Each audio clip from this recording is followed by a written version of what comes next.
Okay, so we are going to go ahead and continue on. We're on page 99. We'll do number 7. A soup can measures 8.8 centimeters in diameter and is 7.2 centimeters tall. Ignoring the thickness, estimate the volume. So remember that volume is, that is not the volume formula. Area of a circle is pi r squared. So if you find the area of the base of, so this is a cylinder, right? So the area pi r squared, that gives you the base here. Let's make that a color you can see. And then if you multiply that by the height, it tells you the volume. So we're going to multiply this by the height, and that will give us the volume for this.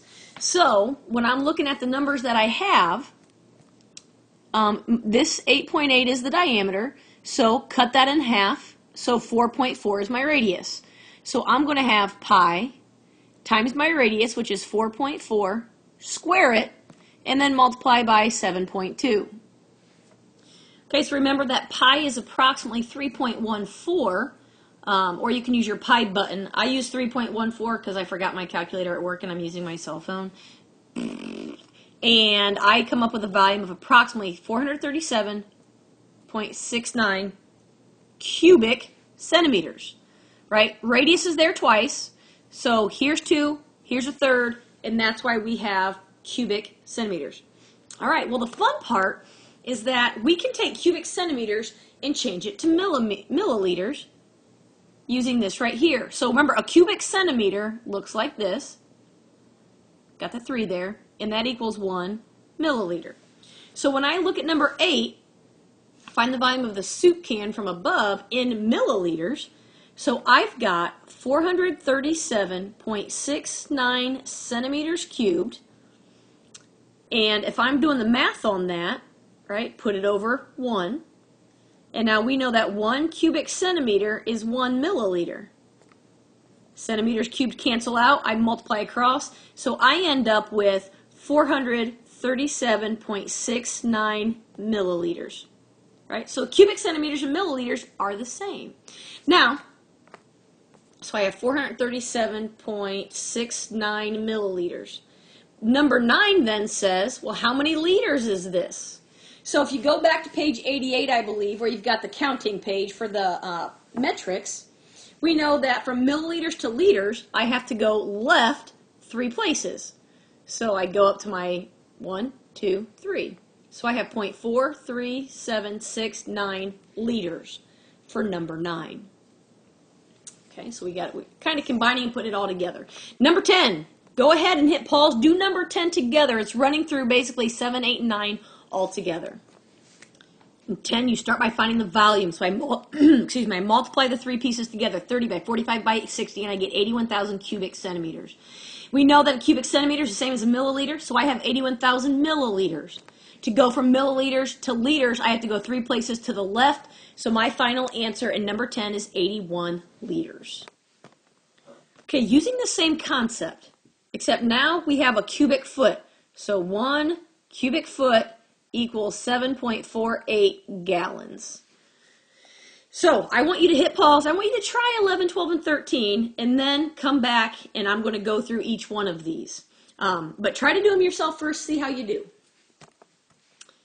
Okay, so when you find the volume in number 11, length times width times height, they're all already in feet, so you're good there. Our volume is 24 cubic feet.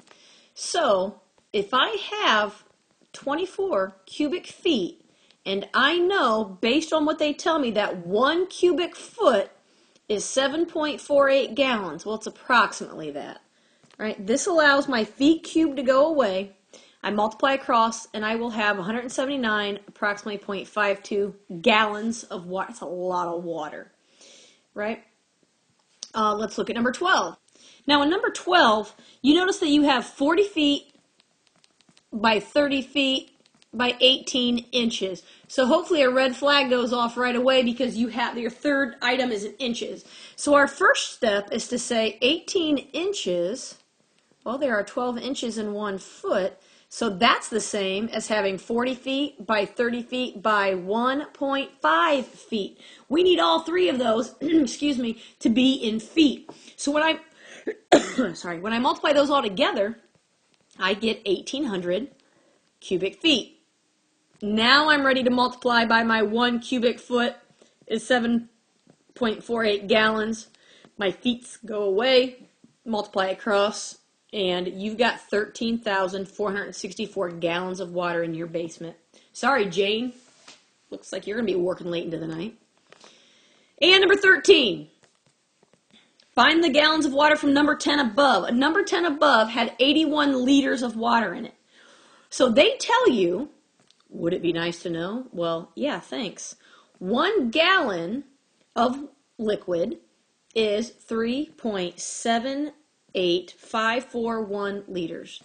So that makes our liters go away. And because it's on the bottom, we're going to go ahead and divide. So 81 divided by 3.78541 tells me that the aquarium in number 10 can hold approximately 21.4 gallons. Okay, in the next section, we are using 1 gallon of water weighs 8.33 pounds.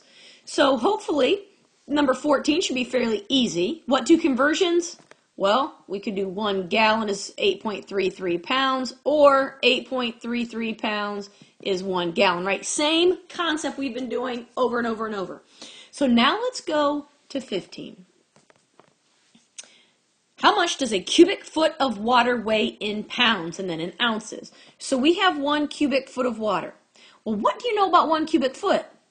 Well, Becky, from the previous page, I know that 1 cubic foot is 7.48 gallons. Oh my gosh, that is crucial information.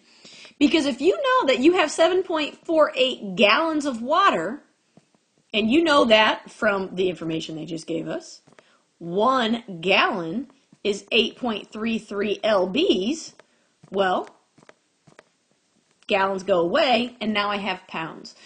So 1 cubic foot is approximately, when you multiply across, 62.3 pounds. Okay, now how do I change that to ounces? Well, 62.3 pounds, remember, 1 pound is 16 ounces. So that makes my pounds go away, multiply across, and you come up to approximately 996.9-ish ounces for there in number 15. Okay, let's go to 16. We've got a round pool with a diameter of 22 feet, and it's 5 feet deep. So the first thing we have to do is find the volume of this thing. So remember, volume of a cylinder is pi radius squared times the height. And if our diameter is 22, that means our radius is half of that, which is 11. So we've got pi times 11 squared times 5. The volume of this lovely pool is approximately 1899.7 cubic feet. Cubic feet. So when I have cubic feet, 1899.7 cubic feet, remember that 1 cubic foot is 7.48 gallons. So that tells me how many gallons of water I have, right? But they want to know how much does it weigh.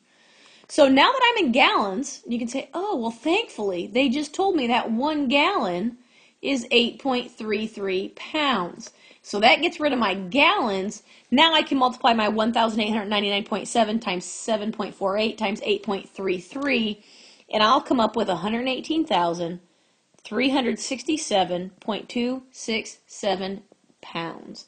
That's a lot of stinking water. Okay. All right. If you would like to try 17 through 19, I'll put the answers up here, but I'm not going to talk through them. So it's a good refresher. So go ahead and do 17 through 19, then check your.